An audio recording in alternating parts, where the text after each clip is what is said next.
கிறிஸ்துவில் பிரியமானவர்களே, ஆண்டவராகிய இயேசு கிறிஸ்துவின் நாமத்திலே உங்கள் யாவரையும் வாழ்த்தி ஆசீர்வதிக்கிறேன். இந்த நாளுக்கென்று தேவன் நமக்கு அருளி இருக்கும் ஜீவ வார்த்தை சங்கீதம் 138 8வது வசனம். கர்த்தர் எனக்காக யாவையும் செய்து முடிப்பார். கர்த்தாவே, உமது கிருபை என்றும் உள்ளது. உமது கரத்தின் கிரியைகளை நெகிழ விடாதிருப்பீராக. என கேட்கிற தேவனுடைய பிள்ளைகளே, துன்பத்தின் நடுவில் நடந்த தாவீது தேவனை நோக்கி முறையிட்டு மகத்தான மறு உத்தரவை பெற்றுக்கொண்ட போது ஏறெடுத்த துதிப்பாடல் தான் இந்த சங்கீதம். இந்த சங்கீதத்திலே, அதாவது 138ஆம் சங்கீதத்திலே தாவீது தனக்கு தனிப்பட்ட முறையிலே வெளிப்பட்ட தேவ கிரியைகளை 5 விதமான கிரியைகளை வரிசைப்படுத்துவதை முதலாவது நான் உங்களுக்கு சொல்ல விரும்புகிறேன். 3வது வசனத்தை கவனிக்கும் பொழுது எனக்கு மறு உத்தரவு அருளினீர் என்று சொல்கிறான். அதே 3வது வசனத்திலே என்னை தைரியப்படுத்தினீர் என்று சொல்கிறான். 7வது வசனத்தை கவனிக்கும் பொழுது என்னை உயிர்ப்பிப்பீர் என்று சொல்கிறான். திரும்பமாக என்னை ரட்சிப்பீர் என்று சொல்கிறான். 8வது வசனத்தை கவனிக்கும் பொழுது எனக்காக யாவையும் செய்து முடிப்பீர் என்று சொல்கிறான். என்னை கேட்கிற தேவனுடைய பிள்ளைகளே, நான் நம்புகிறேன், விசுவாசிக்கிறேன், இந்த நாள் தேவன் உங்களுடைய வாழ்க்கையிலே தனிப்பட்ட முறையிலே கிரியை செய்கிற ஒரு நாளாய் இருக்க போகிறது. உங்களுக்கு மறு உத்தரவை அருளப் போகிறார். உங்களை தைரியப்படுத்த போகிறார். உங்களை உயிர்ப்பித்து ரட்சிக்க போகிறார். உங்களுக்காக அவர் எல்லாவற்றையும் செய்து முடிக்க போகிறார்.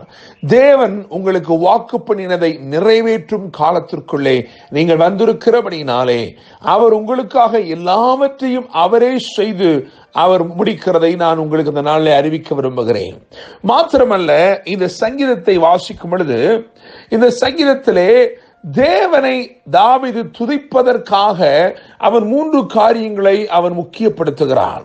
இவைகளை நிமித்தமாக நான் தேவனை துதிக்கிறேன் என்று அவன் இங்கே இந்த சங்கீதத்தின் ஊடாக தெரியப்படுத்துகிறான். அந்த 3 காரியங்களைத்தான் இந்த நாளிலே நாம் முக்கியப்படுத்தி தியானிக்க போகிறோம். காரணம், அவைகள் உங்கள் வாழ்க்கையிலும் வெளிப்பட உண்மையுள்ளவராய் தேவன் இருக்கிறார். அதே காரியங்களை தாவீது எது நிமித்தமாய் தேவனை துதித்தானோ அது நிமித்தமாய் நீங்களும் நானும் கூட கர்த்தரை துதிக்கும்படிக்கு அவைகளை உங்கள் வாழ்க்கையிலும் வெளிப்படுத்த தேவன் சித்தமுள்ளவராய் இருக்கிறார். எனவே அந்த 3 காரியங்களை நான் உங்களுக்கு இந்த நாளிலே வரிசைப்படுத்த விரும்புகிறேன். முதலாவதாக 2ஆம் வசனத்தில் அவன் சொல்கிறான், உமது பரிசுத்த ஆலயத்துக்கு நேராக நான் பணிந்து உமது கிருபை நிமித்தம் என்று சொல்கிறான். உமது கிருபை நிமித்தம். எனவே முதலாவது உமது கிருபை. அவன் கர்த்தரை துதிப்பதற்கு காரணம் சொல்கிறான், அவருடைய கிருபை. அவருடைய கிருபை நிமித்தமாகத்தான் நான் துதிக்கிறேன் என்று சொல்கிறான். என கேட்கும் தேவனுடைய பிள்ளைகளே, சங்கீதங்களின் புத்தகம் 89ஆம் அதிகாரம் 20ஆம் வசனத்தையும் சங்கீதங்களின் புத்தகம் 78ஆம் அதிகாரம் 71ஆம் வசனத்தையும் வாசிக்கும் பொழுது நாம் ஒரு காரியத்தை கண்டுகொள்ளுகிறோம். என்னவென்று சொன்னால், இந்த கிருபை அவன் விசேஷப்படுத்துகிறதுக்கு காரணம் என்னவென்றால், இதுதான் தாவீதை கண்டுபிடித்தது.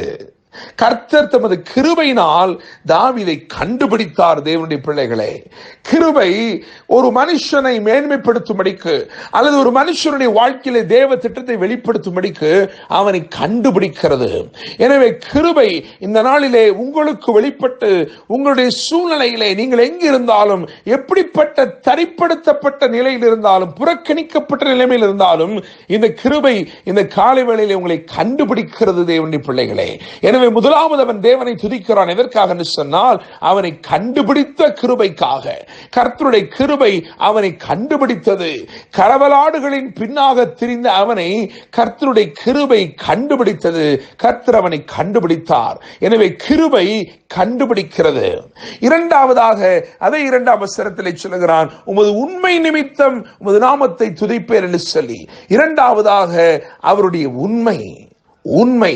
என கேட்கும் தேவனுடைய பிள்ளைகளே, கண்டுபிடித்த கிருபை என்று நான் முதலாவது சொன்னேன். இரண்டாவதாக உறுதிப்படுத்தின உண்மை.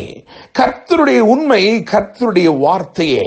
வேதத்திலே 2ஆம் வசனத்தில் எழுதியிருக்கிறது, இந்த 138ஆம் சங்கீதம் 2ஆம் வசனம், சகல பிரஸ்தாபங்களை பார்க்கிலும் உமது வார்த்தை நீர் மகிமைப்படுத்தி இருக்கிறீர் என்று சொல்லி, இந்த வார்த்தை தான் தாவீதை உறுதிப்படுத்தினது. தேவனுடைய பிள்ளைகளை, தாவீதை உறுதிப்படுத்தின கர்த்தருடைய உண்மை, கர்த்தருடைய வார்த்தை எவ்வளவு உண்மையாக இருந்தது என்று சொன்னால், அவர் சொன்ன வார்த்தையில் ஒன்று கூட தவறி போகவில்லை.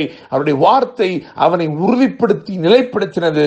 உங்கள் வாழ்க்கையிலும் கர்த்தருடைய உண்மை கிரியை செய்ய போகிறது. அந்த உண்மை அவருடைய வசனத்தை கொண்டு, அவருடைய வார்த்தை கொண்டு உங்களை உறுதிப்படுத்த போகிறது. தேவனுடைய பிள்ளைகளே, மூன்றாவதாக 5வது வசனத்தில் இப்படியாய் சொல்லப்பட்டிருக்கிறது, கர்த்தரின் மகிமை பெரிதாயிருப்பதினால் அவர்கள் கர்த்தரின் வழிகளை பாடுவார்கள். தேவனை துதிப்பதற்கு 3 காரியங்கள் சொல்லப்பட்டிருக்கிறது. ஒன்று கிருபை, இன்னும் ஒன்று உண்மை, மூன்றாவது மகிமை. இந்த மகிமைதான் தாவீதை எல்லாவற்றிலும் மேன்மைப்படுத்தினது, மேன்மைப்படுத்தி உயர்த்தினது. அவனை அந்த மகிமை உயர்த்தி கொண்டே இருந்தது, அவனை மேன்மைப்படுத்தி கொண்டே இருந்தது. என கேட்கிற தேவனுடைய பிள்ளைகளே, அவனுக்காக வெளிப்பட்ட தேவ மகிமை அவனை மென்மேலும் மேன்மை அடைந்து கொண்டே இருக்க செய்தது.